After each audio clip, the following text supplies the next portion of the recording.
কুৰিয়াম ঘাটলৈ আমি যাম কাৰণ 500 ঘৰ মানুহে 5000 বিঘা যদি জংগল দখল কৰি দিয়ে তাত আমাৰ আপত্তি আছে হেলে গোৱালপাৰা উচ্ছেদ হৈ আছে বনাঞ্চল বিলাকত এতিয়া যেতিয়া উচ্ছেদ হতে অসম পুলিচক মাৰিছে তাত বাংলাদেশী মূলৰ মানুহে অসম পুলিচৰ গাত হাত দিয়াৰ পিছত মানে বাংলাদেশীয়ে এখন যুদ্ধ ঘোষণা কৰি দিলে আৰু সেই যুদ্ধৰ এটা উত্তৰ দিয়াৰ সময় আৰু তেওঁলোকে যেহেতু প্ৰথম যুদ্ধ কিন্তু ঘোষণা কৰিছে বাংলাদেশী অসম পুলিচৰ গাত হাত দি অসম পুলিচৰ মূৰ ফালি দি যুদ্ধ ঘোষণা কৰিছে আৰু এই যুদ্ধ আমি গ্ৰহণ কৰিছো আৰু অসমৰ সমূহ খিলঞ্জীয়া মানুহক একত্ৰিত হ'বলৈ আহ্বান জনাইছো কেৱল ফেচবুকত সীমাবদ্ধ নহয় ৰাজপথত ওলাব লাগিব আৰু ৰাজপথত প্ৰয়োজনত হাতত হেংদাং লৈ ওলাব লাগিব আৰু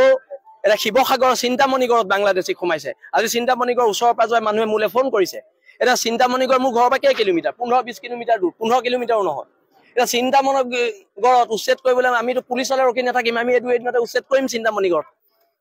যিকোনো পৰ্যায়ত গৈ উচ্ছেদ কৰিম আৰু যিখিনি পুলিচৰ গাত কোপ পৰিলে বাংলাদেশীৰ হাতৰ যিখিনি কোপ পৰিলে প্ৰতি কোপৰ বিচাৰ হ'ব আক্ৰমণ হলে প্ৰত্যাক্ৰমণ হ'ব আৰু অসমৰ খিলঞ্জীয়া মানুহ শেষ যুদ্ধলৈ সাজু থাকক যুদ্ধ কৰিব লাগিব নহলে জাতি নেবাচ আমি এটা কথা স্পষ্টকে কৈ দিছো যে ৰাজনীতিৰ ঊৰ্ধ্বত কথা বতৰা হ'ব লাগিব বিজেপি কংগ্ৰেছ সকলোৱে ৰাজনীতি বাদ দি প্ৰথম জাতি ৰক্ষা কৰক জাতি ৰক্ষা সংগ্ৰামখনত অৱতীৰ্ণ হওক তাৰ পিছত এখন সংগ্ৰাম হ'ব